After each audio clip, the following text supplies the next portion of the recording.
Good morning, everybody. I'm Eureka John, and you are at Eureka Street Crypto Hub, and I'm broadcasting live from Leander, Texas, and it is 7:07 in the morning. A little later than normal, but I don't have to drive down to work today. I'm working from home today, so yeah. Usually that's my shtick on Wednesdays, so normally I have to get up way before dawn, and I switch on the stream around like 5:30 in the morning or so. But weekends and Wednesdays I can do it a little later. So yeah, so this is my video blog, aka Morning Brain Dump, and I just try to talk about every single thing that I've learned from the day before, either through podcasts, articles, books, movies, whatever, and yeah, this is me documenting my crypto progress. So anyway, what am I missing here? I'm not sponsored by anybody. I'm not shilling anything except possibly my own bags sometimes but it's okay to talk about projects that you like, and I only put money into things that I like. So, and then, yeah, I'm not your teacher. I'm not here to create instructional videos. I'm just here to practice articulating this stuff and talking about it, and also to practice my on-camera presence, my ability to talk I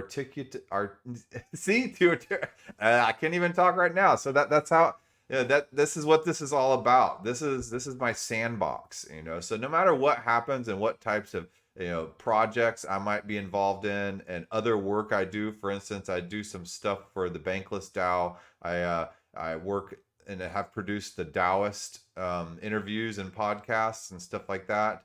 And I've done some stuff for some other projects and companies, but at heart, this is my sandbox. I want to just be able to wake up and just kind of dump here and have this be my playground to figure things out, and my time in the morning to work on that. So keep that in mind when you watch this show. It's not supposed to be perfect, and it's not really supposed to be informative except what you can extract from it.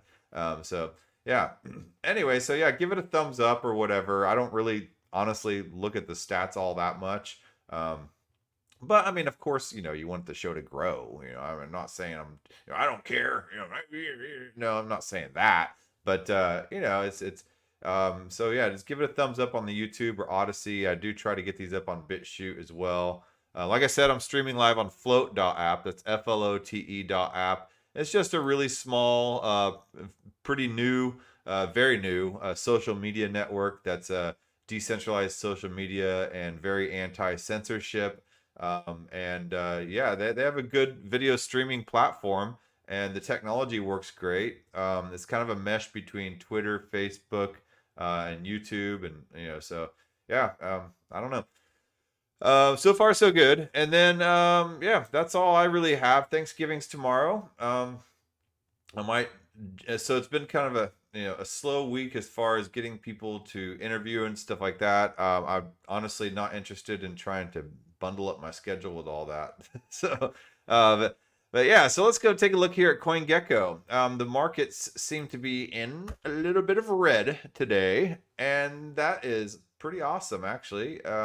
So if you're looking for entry points on a lot of projects that you've been looking at, and you've been trying to figure out a good time to jump in, well, might be a good time to jump in. Honestly, like nowadays, it's the typical journey of the person going into crypto.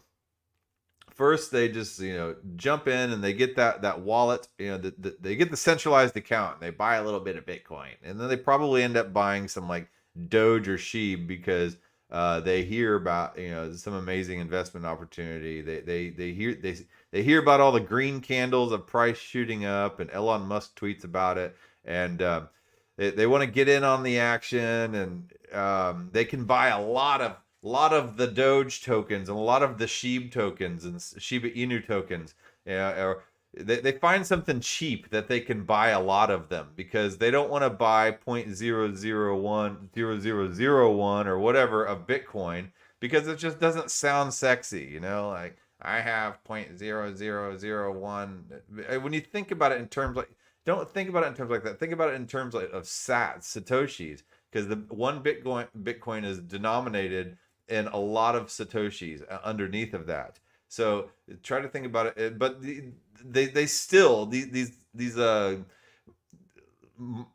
project listings, these coin listing platforms like CoinGecko and CoinMarketCap, they still list them as 1 Bitcoin, 2 Bitcoin, and they give you the price per 1 Bitcoin. I think it would help if they would give the price per Satoshi, and or like crypto.com or Coinbase, if when you're buying Bitcoin, if you could buy Satoshis instead of Bitcoin, I think that would help the mentality a lot of new people jumping in the space, feeling like they're not getting anything because they aren't able to afford a whole Bitcoin or a whole Ethereum for that matter. I don't know. It's a psychological thing, but it does not really matter if you buy a fraction of a Bitcoin or Ethereum, a below 0% of it or not.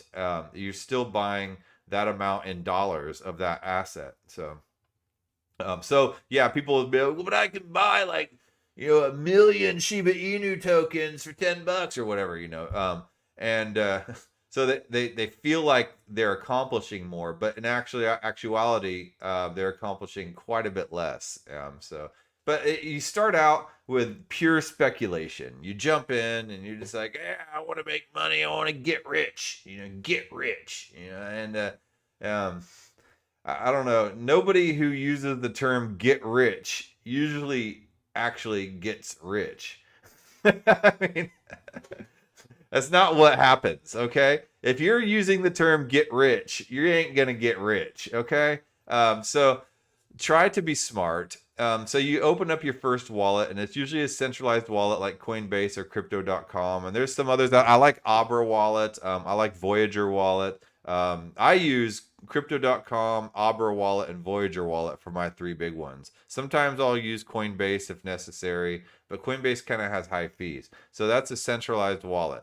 But they hold the keys to your crypto, but usually they're pretty good places to onboard to the blockchain world from your fiat currency, which is the dollar, or the euro or whatever. All right, so but that's where you make the transition. You walk through the portal to the blockchain world and the crypto space.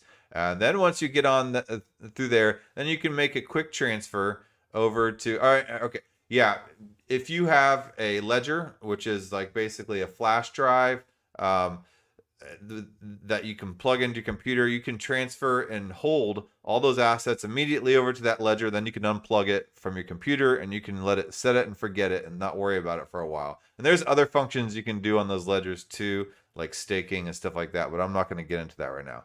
Okay, so then but if you want to experiment and play around and poker and snoop around the crypto space, if you want to do that, then you need to set up some kind of decentralized wallet, like a browser wallet, like a MetaMask, if you're going to be using, Ethereum type of tokens.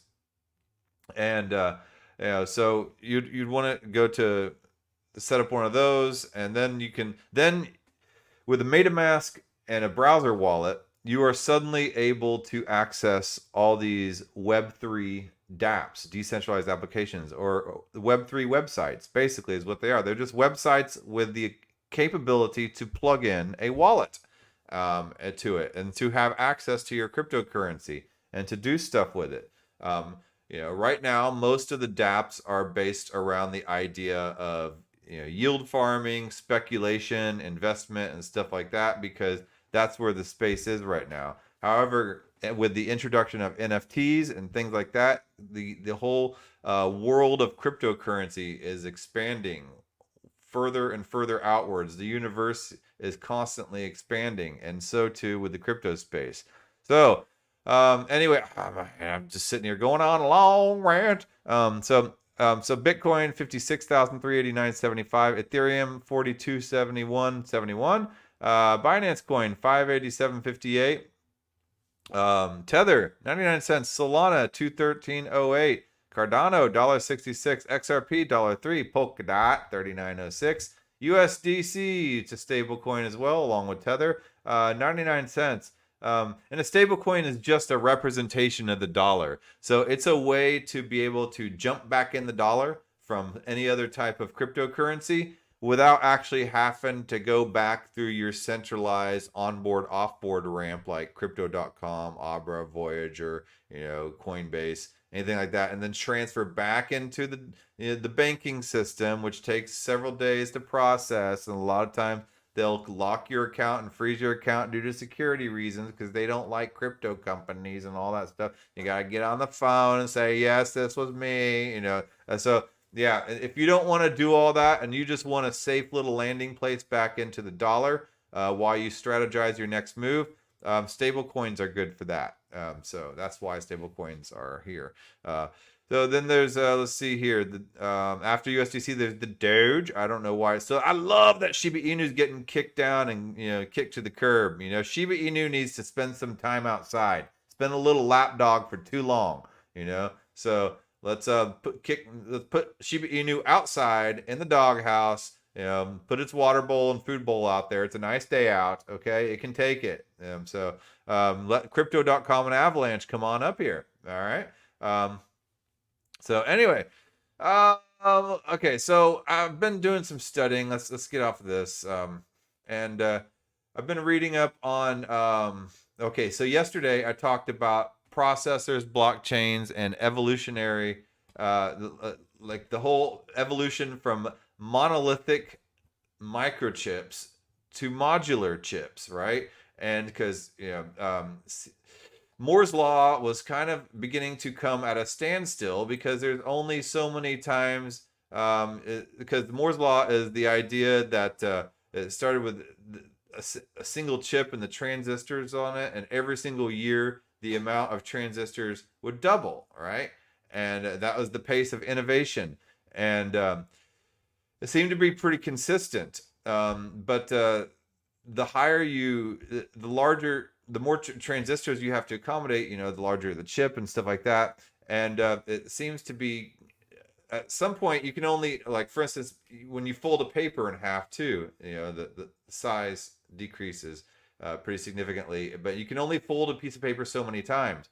But then, they say, is Moore's law dead? No, it's not really dead. It just went into complexity rather than completely dying. So now they're doing like 2.5D and 3D integration techniques and all types of stuff. But anyway, so back to this. Once again, I digress. So let me just check my stream, make sure everything's going okay. All right. So, so yeah, then they went to modular silicone dies, modular chips right here. So here you see the single piece of silicone right here that did every single thing, all the different computation and data storage and all that type of stuff. I mean, I don't know chip technology. I'm just kind of, but you see here that you have a central on this other one where they modularized the die for the microchip. You have a central piece right here that acts as the director. Then all these other 8 smaller chips that would normally have been integrated into this one monolithic chip doing a lot of the computation, and then this middle chip here directing all that computation. So it's a way to completely dramatically decrease the expense and increase the speed and scalability of the chip. So they've been doing this with blockchains as well by implementing the different functions that a blockchain does, because a blockchain does more than just, I mean, when you see a blockchain transaction, you just see a transaction, but there's a lot of things happening within that blockchain. So if you are able to compartmentalize and modularize those functions into different layers and then split them up, then the scalability and speed and security increase dramatically. So right here, I end up going and I found this article through Bankless, and I started up on a background on rollups. Okay. Rollups are one of these things that are trying to help solve the scalability trilemma. because what happens on blockchains is you have the scalability trilemma that you need to solve. And let me see where I can find any type of image of the scalability trilemma. Oh man, I've done a lot of reading, and it's all starting to just kind of blend in. So anyway, there's security, decentralization, and speed, right? And you can't have you can't have all three, right? And you have to take two and sacrifice one. Um, so there've been a lot of attempts to try to solve this. One way to try to solve this has been rollups, and I'll just give you a quick little explanation on rollups, because this is very important as far as current innovations that are happening on Ethereum, and the whole idea of Ethereum moving from layer 1 to not layer 1, from Ethereum 1.0 to 2.0. And they're not necessarily thinking about it in terms of Ethereum moving from 1.0, which is just this monolithic blockchain, to 2.0, which is just a different version of it. They're thinking of it in terms of this monolithic blockchain breaking off into modular parts in order to be able to get things done. And so it's kind of a whole different monster. It's not necessarily Ethereum 1.0, but in Ethereum 2.0, it's just a transmutation of Ethereum, keeping some aspects of layer 1 and then adding in a whole bunch of aspects of a new type of Ethereum 2.0. So rollups are part of that. So rollups are a scaling solution that works by bundling transactions together, compressing them, and then sending them to a consensus layer to be verified. So instead of the blockchain itself trying to do all these transactions online, rollups bundle them together and do the transactions, and then they bundle them together, and then they send them to the blockchain consensus layer to be approved and verified. So all the computation is not done in the blockchain, which is very expensive. So this increases efficiency by verifying multiple transactions at once, while also scaling by increasing the number of transactions that can be executed. Suddenly, Ethereum can go from 15 transactions per second, TPS, to 3,000 plus TPS without sacrificing security. So yeah, a lot of times when you try to scale, you sacrifice security. So yeah, in particular, zk-Rollups are unique to optimistic rollups, because there's two different types of rollups. There's zk-Rollups, zero knowledge, and optimistic rollups, and they both have some technical subtle differences, but zk-Rollups are unique to optimistic rollups because the zk-Rollups have the ability to integrate privacy into the rollups using zero-knowledge technology. Zero-knowledge achieves privacy by allowing one party to prove something to another party without disclosing the information necessary to prove it. So it's basically somebody saying, I have $5. Okay. It's being able to prove you have that $5 without showing that person that $5. And there's a way to computationally do that. And I've used the parable of Alibaba's cave before in a lot of previous videos. That's going to be going too deep here because there's a lot of stuff I want to cover. But however, not all zk-Rollups utilize the privacy properties of zero knowledge technology. So Ethereum does have the ability to be completely private through zk-Rollups, I suppose. But not all the technologies use it. But that's kind of going off scope. zk-Rollups work off of economies of scale, where more users transacting makes the network cheaper to use. This is the opposite of a typical blockchain, which gets more expensive as network usage increases, as we've seen through Ethereum gas fees right now, where everybody's trying to jump on the train, and if everybody's trying to jump on the train gets clogged up and everybody's fighting for space. And that's what gas costs are. Those are people basically paying trying to be the highest bidder to get on that train car. They want to get on that train car so bad that they'll pay 50,000, I don't know, scruples. They'll pay 50,000 scruples to get up on that train and get their data transferred. But then somebody else comes along and they might have some deeper pockets and more wealthy. And that's been the issue about Ethereum gas fees and this whole type of monolithic blockchain model, which is what rollups are trying to solve. They're trying to take that whole aspect of the transactions and the computation being done on blockchains like that, and just making the blockchain a place to verify those transactions. All right. So then they go on. Okay, I'm not going to go into Starknet and stuff like that and ZK Syncs today because I want to talk a little bit more about rollups and what they are, because I think it's important. So let's go back to the old source here, Vitalik Buterin. He is the person that basically invented Ethereum. Yeah, and Vitalik Buterin started off working with Bitcoin, and he started working with. He actually used to write for Bitcoin magazine. Hold on. He didn't just write for Bitcoin magazine. He created Bitcoin magazine. So yeah, it's just funny, that the Bitcoin maxis and Ethereum people tend to fight back and forth a lot of times nowadays. But the founder of Ethereum, I mean, come on, a lot of people in Ethereum started off in Bitcoin, and they wanted to follow further development and a lot of technology progression, and so they went to Ethereum so they could work on things like rollups. I mean, this is amazing technology. It's really interesting, and if you're just working on a blockchain space that is really only built to do store of value and transactions, I mean, I'm not an innovative blockchain developer or anything like that, or a programmer, but if I were, I would probably want to start going to something more that's a little more interesting than that. Smart contracts are interesting.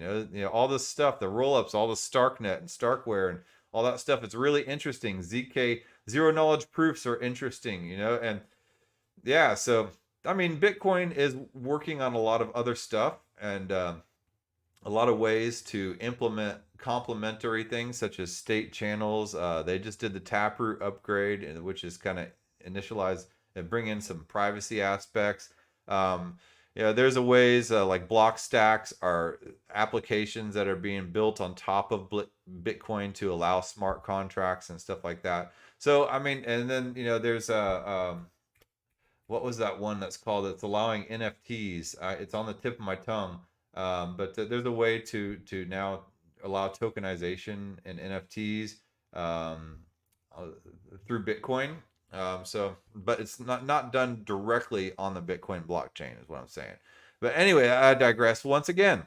So back to rollups.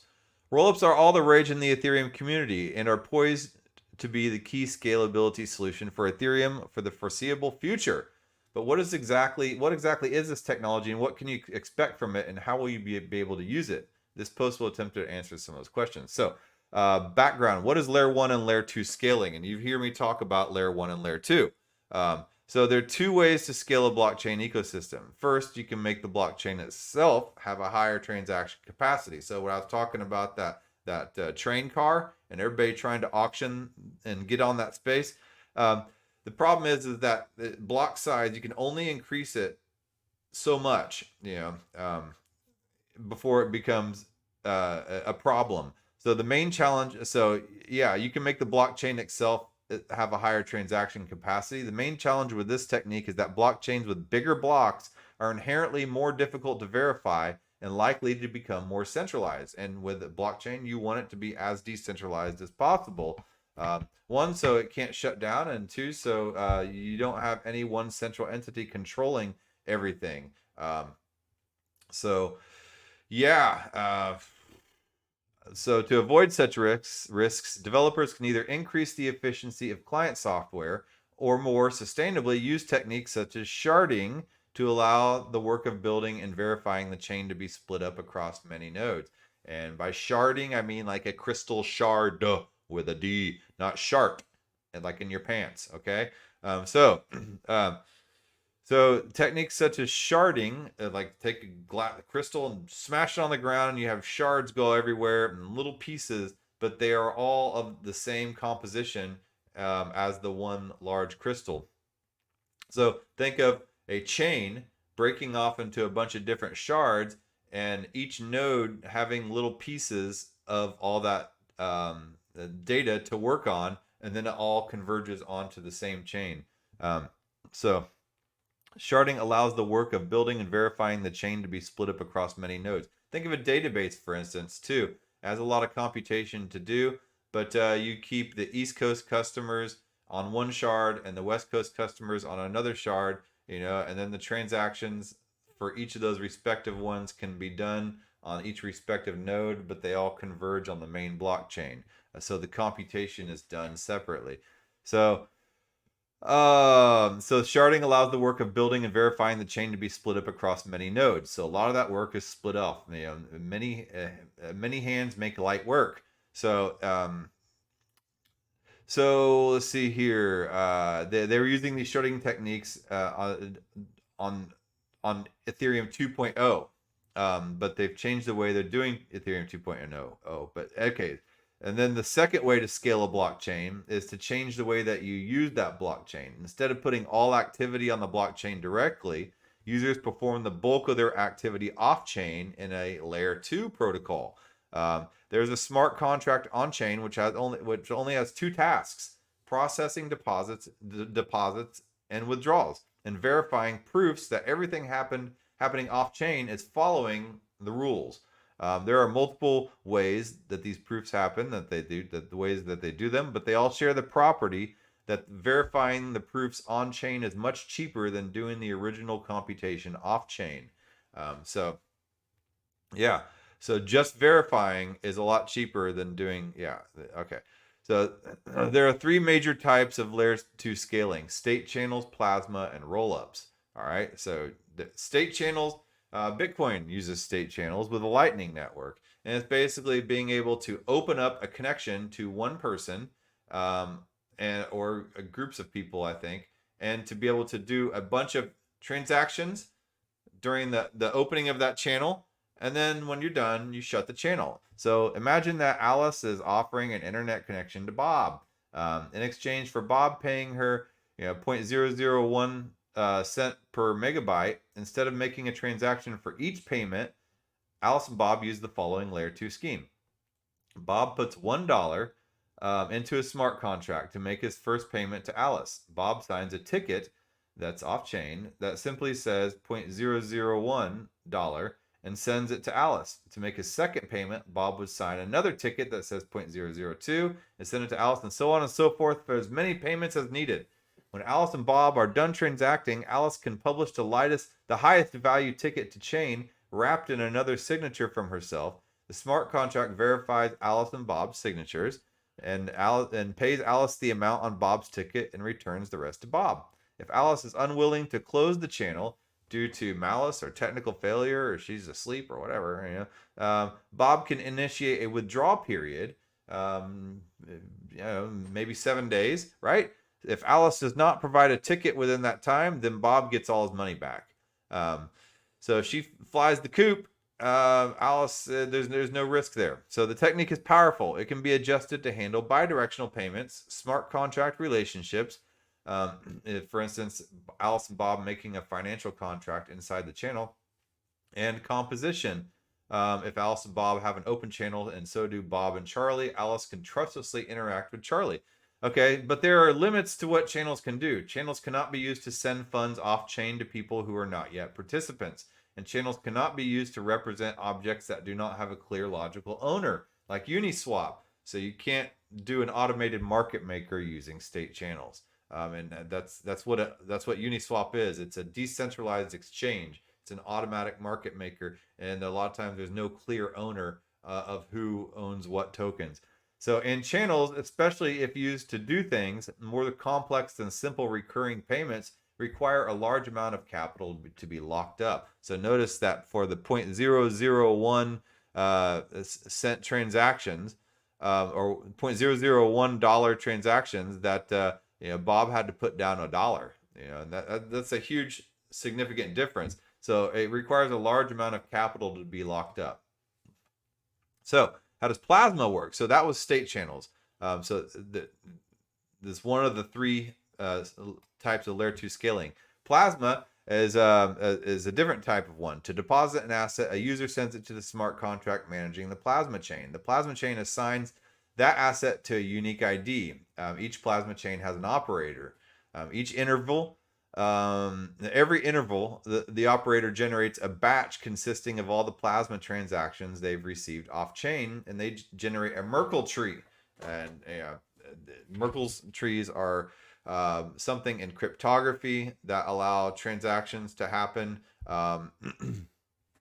in a cryptographic sort of way. And Merkle trees are pretty far above my head, honestly.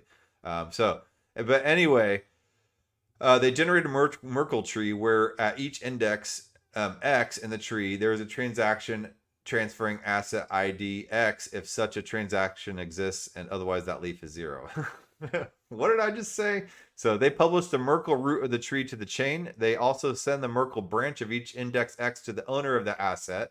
To withdraw an asset, a user publishes the Merkle branch of the most recent transaction, sending the asset to them, yada yada. And then basically they're explaining how the Merkle tree is interacting with the plasma chain, and it gets pretty complex. All right, but anyway, the point is, there's a time where somebody can contest that, and it's usually for around 7 days. So it takes a long time for plasma chain transactions to finish completion whenever they're doing the transfers, and so that's a problem. But it's pretty secure, definitely secure. So plasma provides stronger properties than channels. You can send assets to participants who are never part of the system, and the capital requirements are much lower so it's cheaper than state channels. But it comes at a cost. Channels require no data whatsoever to go on chain during a normal operation, but plasma requires each channel to publish one hash at regular intervals. Additionally, plasma transfers are not instant. You have to wait for the interval to end and the block to be published. So yeah, plasmas are slow, and they check every single transaction, but they're cheap, right? And they're so yeah. So additionally, plasma and channels share a key weakness in common. The game theory why they are secure relies on the fact that each object controlled by both systems have some logical owner. So if that owner does not care about their asset, then an invalid outcome involving the asset may result. So this is okay for many applications, but it's a deal breaker for applications like Uniswap, which are decentralized exchanges. And so decentralized exchanges have become a pretty crucial part of blockchain of cryptocurrency and blockchain technology. So this rules out a lot, practically a lot of Web3 applications. So even systems where the state of an object can be changed without the owner's consent, like account-based systems where you can increase someone's balance without their consent, these do not work well with plasma. This means that a large amount of application-specific reasoning is required in any realistic plasma or channel deployment, and it is not possible to make a plasma or channel system that just simulates the full Ethereum environment. So yeah, you would have to hard program and tailor each plasma application to work specifically with that application, and you can't get anything that just works in general on the Ethereum virtual machine. So to get around this, they have rollups. So plasma and channels are full layer 2 schemes. They try to move both data and computation off chain. However, fundamental game theory issues around data availability means that it's impossible to safely do this for all applications. Plasma and channels get around this by relying on an explicit notion of owners, but prevents them from being fully general. Rollups, on the other hand, are a hybrid layer 2 scheme. Rollups move computation and state storage off-chain, but keep some data per transaction on-chain. To improve efficiency, they use a whole host of fancy compression tricks to replace data with computation wherever possible. The result is a system where scalability is still limited by the data bandwidth of the underlying blockchain, but at a very favorable ratio, whereas Ethereum base layer ERC20 token transfer costs around 45,000 gas, and ERC20 token transfer in a rollup takes about 16 bytes of on-chain space and costs under 300 gas. So if you were to just do a regular old transfer on the Ethereum blockchain, that's 45,000 gas right there. If you were to do it using a rollup, it's 300 gas, and that's minuscule. The fact that data on-chain is key. Putting data on-chain and having consensus on that fact allows anyone to locally process all the operations in the rollup if they wish to, allowing them to detect fraud, initiate withdrawals, or personally start producing transaction batches. The lack of data availability issues means that a malicious or offline operator can do even less harm. So yeah, there's not a whole lot of space for somebody to sneak in and cause problems with these rollups. So opening up a much larger, this opens up a much larger design space for anyone who has the right to publish batches and making rollups vastly easier to reason about. Most importantly, the lack of data availability, because all they're doing is validating online, means there's no longer any need to map assets to owners, leading the key reason why Ethereum community is so much more excited about rollups than the previous form of layer 2 scaling. Rollups are fully general purpose. You don't have to tailor them to any specific type of application. And one can even run an Ethereum virtual machine inside of a rollup, allowing existing Ethereum applications to migrate to rollups with almost no need to write any new code. So yeah, it's there's a lot of possibilities opening up, and there's still a lot of work being done on rollups. So then they go into the differences between optimistic rollups versus zk rollups. I don't think I really need to go into that here, but I mean, here's a little table that'll show you, the differences between optimistic and zk rollups and some of the benefits and pros and cons right here. All this will be linked in the video description. But yeah, that's pretty much it. Rollups, here's a conclusion. It's not it. I mean, there's a ton of stuff in here, but then it goes into minutiae that I can't even begin to try to explain right now in this short video. But rollups are a powerful new layer 2 scaling paradigm and are expected to be a cornerstone of Ethereum scaling in the short and medium term future, possibly long term as well. They've seen a large amount of excitement from the Ethereum community because, unlike previous attempts at layer 2 scaling, they can support general purpose Ethereum virtual machine code, allowing existing applications to easily migrate over. And there's a lot of other blockchains that are becoming what's called EVM compatible. Theta, Cosmos, even Cardano now. I mean, there's tons of different blockchains are becoming EVM compatible. All the roads are pointing towards Ethereum. So they do this by making a key compromise, not trying to go fully off chain, but instead leaving a small. So yeah, where was I? They have seen a large amount of excitement from the Ethereum community, these rollups have, because unlike previous attempts at layer 2 scaling, they can support general purpose EVM code, allowing existing applications to easily migrate over. They do this by making a key compromise, not trying to go fully off chain, but instead of leaving a small amount of data per transaction on chain. And that is what a rollup does. It does all the computation off chain, and then it leaves a small amount of data that it sends over, and it leaves it on chain to verify that. So there's many types of rollups and many choices in the design space. One can have optimistic rollups using fraud proofs, or zk rollup using validity proofs, aka zk snarks. The sequencer, which is another part of it, can either be a centralized actor or a free-for-all, or many choices in between. So there's a lot of different ways to do this. Rollups are still at an early stage. Technology and development is continuing rapidly, but they work. And some, notably Loopring, zk Sync, and Diversify, have been running for months. Expect much more exciting work to come out of the rollup space in years to come. And this is why I'm not too worried about all these gas prices. I know a lot of people are dogging on Ethereum right now, calling them out of touch, rich people now because they got rich off Ethereum. And people are saying that Ethereum 1.0 is now only a whales game, only an institution and rich guys game. I do have stuff on Ethereum 1.0 that I currently can't afford to pull out or touch right now. But when I read stuff like this and these articles, and And a lot of times you just have to you read it from the horse's mouth. Vitalik Buterin is the founder of Ethereum, and it shows the stuff that he's working on. And I believe in this technology, and I think in the long run it's a win. So that's why I'm patient. And so all right.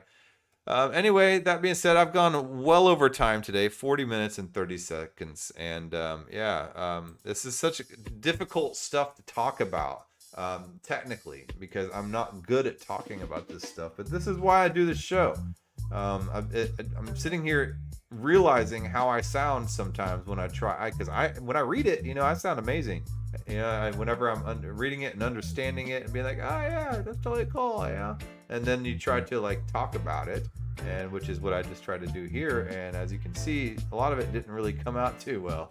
So, oh man, yeah. But hey, that's why I'm here, right? That's why I wake up every morning and do this. So every day gets incrementally better, and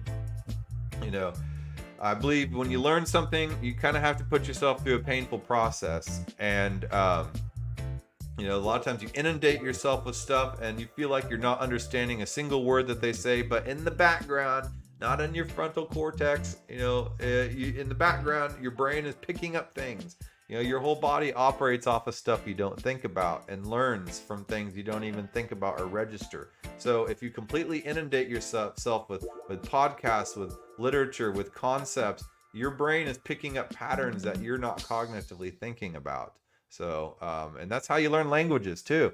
All right. So that being said, I will talk to you guys tomorrow. Thanksgiving Day. Yay.